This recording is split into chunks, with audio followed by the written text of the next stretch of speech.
Hello and welcome to Natasha Explains It All. Before getting into today's episode, just a couple of things about the podcast itself. Um, the Spotify has if you are listening to this on Spotify, Spotify has this very cool feature that you can leave a voice message for me with feedback or questions, and I do welcome that. There should be a link at the bottom of each episode, as well as on the podcast page itself. There is also a tipping option now as well. So if you want to support the podcast, that's there. There is also a link to my Medium account where I do written pieces. So again, there's a link to my Medium profile where you can, if you'd like to read some of the things that I work on, that is available there. And finally, for those on Apple Podcasts that have the review system, if you leave a review or, like click the number of stars that correspond to what you think, it's always really helpful too, because that allows more people to learn about the podcast. All right, enough of that. Now on to the actual content of today's podcast. Today's podcast episode is about Tyre Nichols and internalized racism. For those who may have not heard the name Tyre Nichols was a young Black man who was recently killed by police in Memphis, Tennessee. And I was talking about this with a relative of mine recently. And this relative made a comment that I've been seeing a lot in the news and social media, that he was commenting that, well, in this case, the main officers that were involved in Tyre Nichols' murder were 5 Black officers. There were white officers there as well, but there were 5 main Black officers. And this relative of mine was making this comment about how, like, well, this was obviously very heinous and horrible and he shouldn't have died, but at least we can, this isn't another example of racism within policing. These just must be bad apple cops who, went off. And the point of this episode is to really challenge that narrative. Just because you have a Black cop doesn't mean that he or she or they is not acting out of the same type of racism and racial bias that is inherent to policing. And I just want to give some examples and kind of unpack this a little bit, because it's important that we not see the killing of Tyre Nichols as this aberration that can be chalked up to these individual officers who just acted totally out of line, but really seeing it as part of a pattern and practice that is inherent to policing.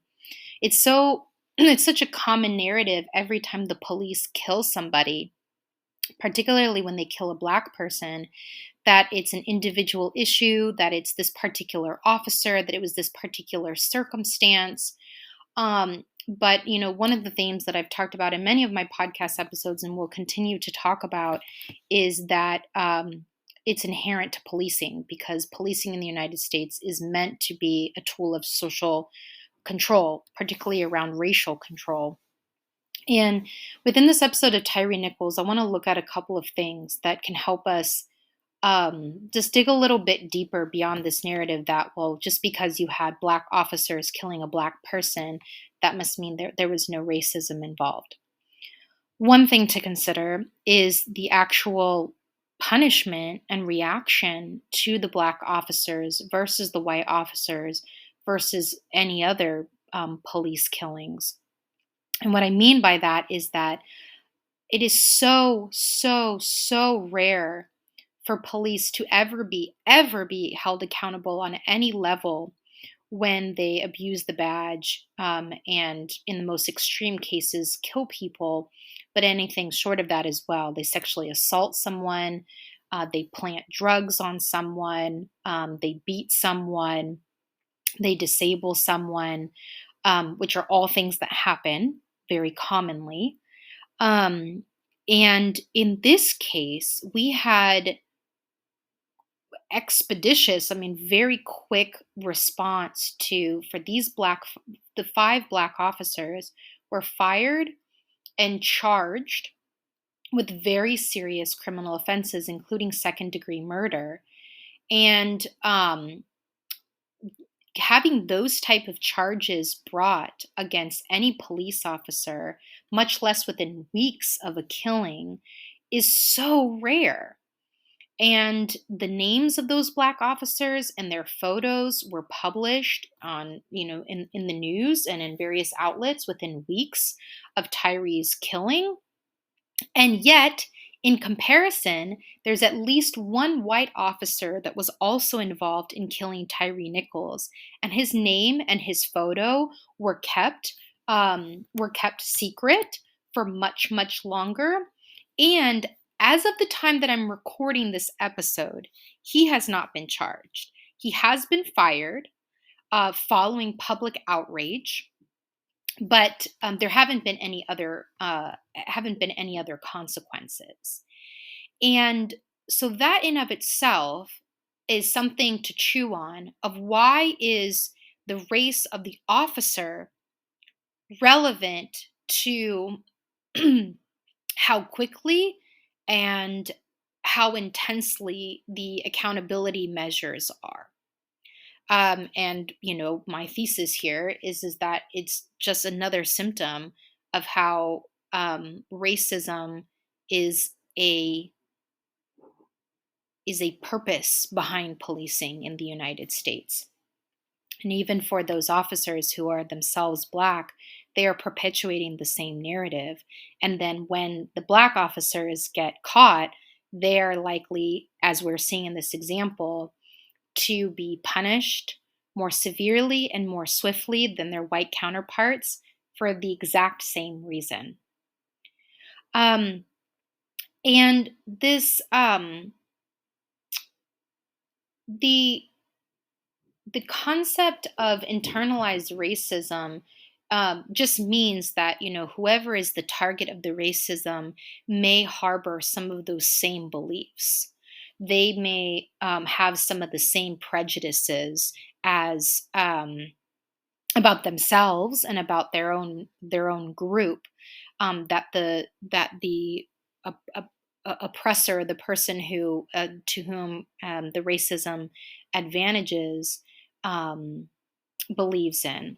And we can see parallels with this in other areas. So, for example, with sexism, right? I mean, there are many women who also hold sexist beliefs and misogynistic beliefs. You don't have to have a man present for women to perpetuate patriarchy, right? There's so many examples of this, right? We have like the concept of slut shaming, right? Women criticizing other women for expressing their sexuality, and that any type of display of sexuality must then put the woman in the category of a slut, meaning that she is immoral and she's not a good, quote, good woman. And women perpetuate that as well as men. And then the same, the concept of victim blaming, right?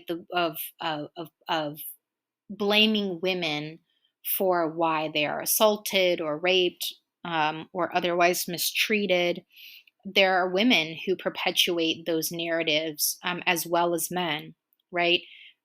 You can be a woman and perpetuate the patriarchy in the same way that you can be a black person and perpetuate white supremacy. And the concept of, if this still isn't quite making sense, let me give you an example of how this really influenced American law and American culture. So, the concept of internalized racism was decisive, absolutely decisive, to the decision of Brown v. Brown v. Board of Education, which was a 1954 Supreme Court case that said that racial segregation in public schools was unconstitutional. And it was a watershed case that led to the dismantling of racial segregation in various aspects of public life. Because, at that time, everything was segregated: restaurants, swimming pools, water fountains, trains, buses, you name it. And um, the Brown v. Board of Education was a unanimous opinion, meaning that all 9 justices um, uh, voted uh, together, voted the same to find that racial segregation in public schools was unconstitutional. And one of the data points that was so decisive for the justices was a study about internalized racism. They had done a study with young children, young Black and white children, and it was, I think it was mostly girls or all girls. But in the study, and you can research this if you look up Brown v. Board of Education doll study, and in this study, the the Black kids and the white kids were given dolls to play with, and the dolls were white and Black. And the researchers observed the children and how they interacted with the dolls. And I think they also asked them questions about what dolls they would prefer to play with. And the researchers expected that the white children would prefer the white dolls because they would identify, with the white dolls. It would seem more familiar to them. But what they found as well is that even the Black children preferred the white dolls. The Black children didn't want to play with the Black dolls. And they asked the children why. And the children, spoke about how they thought that the white dolls were prettier, that the white dolls were nicer, that the white dolls were better, because those Black children had internalized the racism that was so virulent around them. They had grown up in an environment that told them that Black was bad, and that Black was ugly, and that Black was less deserving. And so those children had internalized the very racism of the white people around them, so much so that they didn't want to play with the Black dolls. They wanted to play with the white dolls. They thought the Black dolls were bad. And so this really helped the justices understand the potency of racism and how it can be internalized, that those stereotypes and those harmful notions inherent to racism can be absorbed and perpetuated by the very targets of that racism.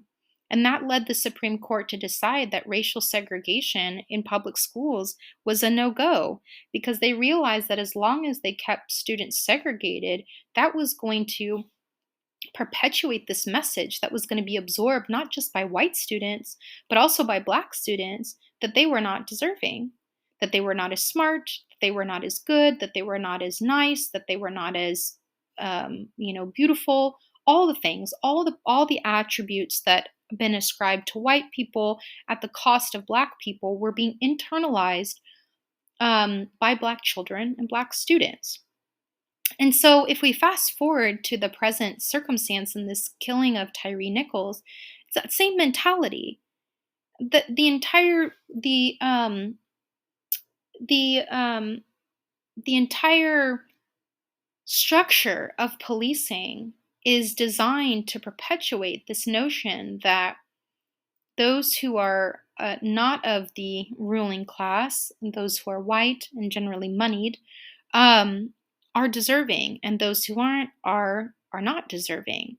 And it's okay then for us to literally beat someone to death. And again, someone might respond to that and say, well, whoa, whoa, whoa, whoa. This is an out of the ordinary thing. No one is saying that, that this was appropriate. He should not have been killed. These police acted in a heinous manner. And, no one's saying that this was a good thing. But the thing is that if we truly believe that this was unacceptable, if we truly believed, we, meaning collectively, and also the ruling class in the United States, the white society, if we truly believe that that was unacceptable, we would be doing much, much more to limit the power of policing. Because the reality is that Tyre Nichols is simply the latest case of something that has been going on ever since policing has existed in the United States.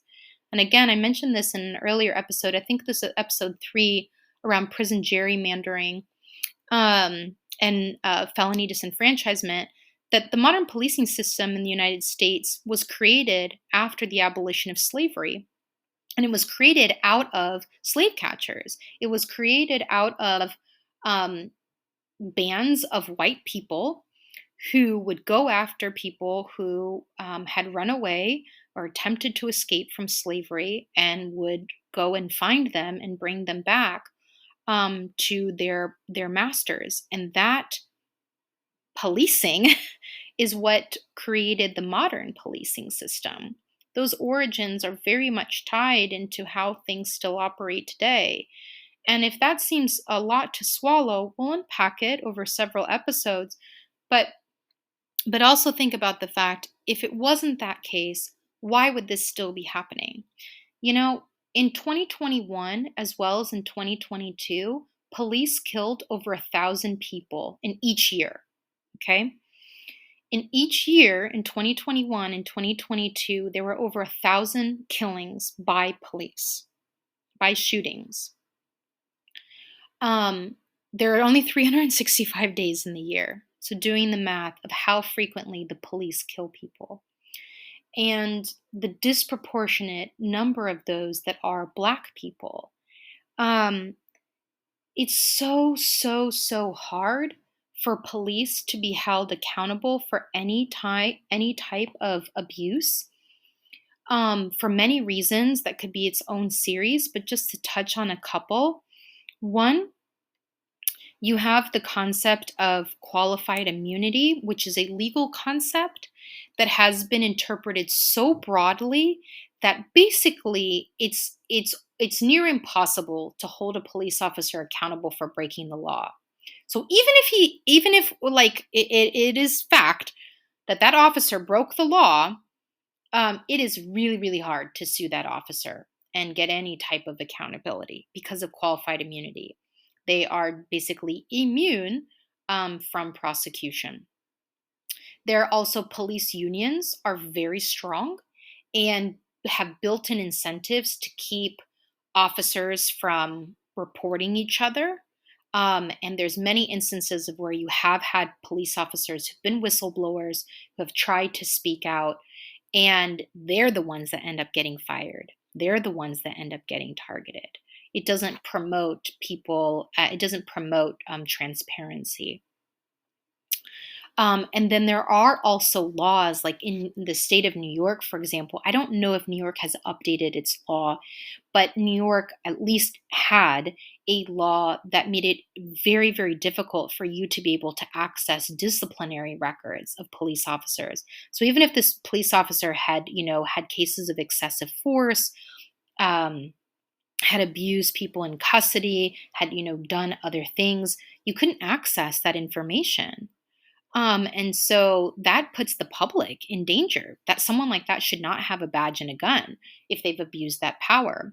And relatedly, there's no like national prohibition on officers who have been fired for misconduct from being rehired by other police departments. And so that happens a lot as well. The officer gets fired because of misconduct, and then he just gets hired by another police department, and just the cycle repeats itself. Right? The firing is not enough if that officer is gonna be allowed to continue the same behavior in another department. So anyway, all of that is to say, with so many things that make it difficult for police officers to ever be held accountable, it's worth noting that in this case, the Black officers were fired and criminally charged with various counts, including second-degree murder, within weeks of this death, as compared to the white officer, at least one white officer, who, as of the time of this recording, hasn't faced any charges. And we can look at other recent examples, Breonna Taylor or George Floyd, there's so many others. But those officers, the main officers being white officers, they, I mean, nothing happened to them for such a long time. And there's so many instances where if anything happens, the final result is simply that, that they found that the use of force was justified. Um, so I want to give some more examples to make this a little bit more concrete about this concept of internalized racism. It's kind of going along the same thread of this doll study and younger people. In a prior role, I worked as a defense attorney, a juvenile defense attorney in Washington, D.C. And the Washington, D.C. juvenile justice system is an extreme example of the racism inherent in all of our court systems. In D.C., in both the juvenile jail, in the juvenile prison, in juvenile court, it's only Black and brown kids and has been that way for, I don't know if ever, but certainly for many decades. Um, Police don't arrest white kids in DC, and they don't get charges brought against them. And um, the the vast majority of the staff who work in the juvenile justice system in DC are also Black, meaning like the director of the juvenile justice agency, other high level staff, caseworkers, the guards at the jail and the prison. Lots of people within the juvenile justice ecosystem were also Black. And as a white person, I observed this and was very confused and didn't understand how it is that this was acceptable. And what I mean by this is that why was it acceptable that being poor and Black in DC meant that touching the system was inevitable? Why was it acceptable that these children had to be surveilled, that they had to be incarcerated, that they don't deserve to be free and to be invested in and be provided the resources that their white peers in DC experience? And I realized that the reason for this was internalized racism. That the reason is that like everyone has just kind of accepted that this is okay, you know, that it's okay that Black kids, that this is good enough for our poor Black kids, that we can't offer them something better. Because I would seriously raise the question, if white kids started to be incarcerated in DC, what would things change, right? Would conditions improve? Because the assumption is, well, white kids don't deserve this. And I want to put in the caveat: there's many white kids that are incarcerated throughout the country. And I the other episode about juvenile incarceration period, which I don't agree with. And so that's not, my point is not to say that white kids are never incarcerated. My point is that when you have an example like Washington, D.C., where there are no white kids ever incarcerated, that is because, at least in part, because of internalized racism. This idea that like, well, this is something that Black kids deserve, and it's normal. And that is a result of internalized racism. Here's a crazy example from my time doing that line of work. I remember I was once at a public meeting. There were various government officials there, including the head of the Juvenile Justice Agency, and other people related to the juvenile justice world. And they had bussed in a group of kids from the juvenile prison to do a performance. And these kids did a dance performance. And as part of the dance performance, they did this choreographed routine to a song by Beyonce. I think the name of the song is Freedom, ironically enough. And like everyone was applauding them and were just like so impressed with their performance. And, was just like lauding these children's, these young people, their teenagers, their skills. And yet, like literally they went from that performance back to the prison to go live in cells. And it's like the cognitive dissonance is so strong. Like, okay, so you believe that these children, these young people, are like socially appropriate enough to be able to like come to this public gathering with lots of public officials and do this performance, which would be very normal for high school, for high schoolers. And they're dancing to a song about called freedom and talking like very self-aware of the oppression that they're experiencing. And then it's like, well, yeah, like but it's nice to look at, but actually you need to go back to your cell. Like, we don't actually trust you to be in the community. We don't actually trust you to be home, and we are not going to invest the resources for you to be able to live like a normal teenager. Instead we're going to bus you over for this faux experience and then send you right back to the prison. And again, that like stems from this internalized racism that like that's okay. That's good enough. That's good enough for these kids. And someone might say, well, maybe it wasn't within the authority of the people in that room to decide whether they're out or not. Not true, because the kids, this particular population of kids that were there, are what are called committed, meaning that they're basically wards of the district. And the juvenile justice agency can make the decision about where they're housed. It's more complicated than that.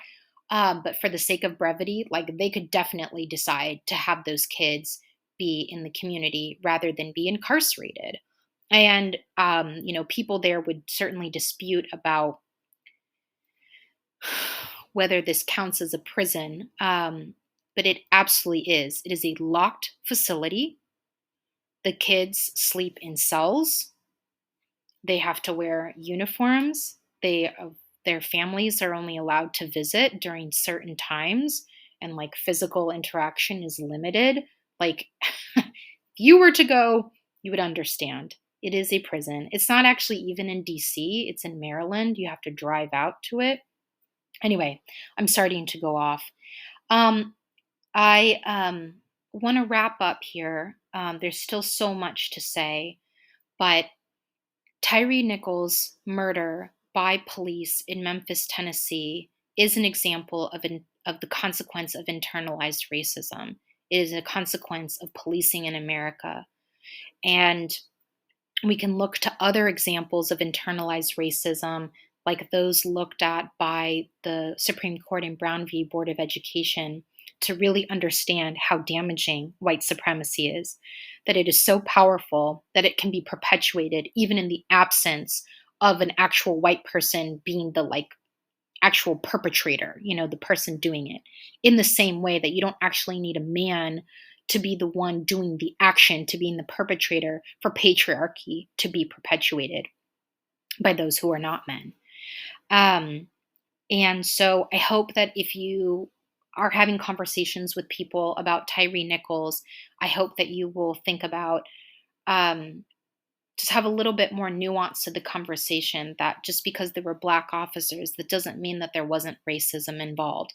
And look at how the Black officers versus the white officers involved, how they've been treated so far, as an example of how this is it's actually an example of internalized racism. So much more to say there, but I will leave it at that. And just to say that all people are deserving of safety. And internalized racism perpetuates the idea that some people, particularly Black people, are not deserving of safety. They're not deserving of freedom. And it's up to us to challenge that. All right, that's enough for today. Thanks for listening, and see you next time.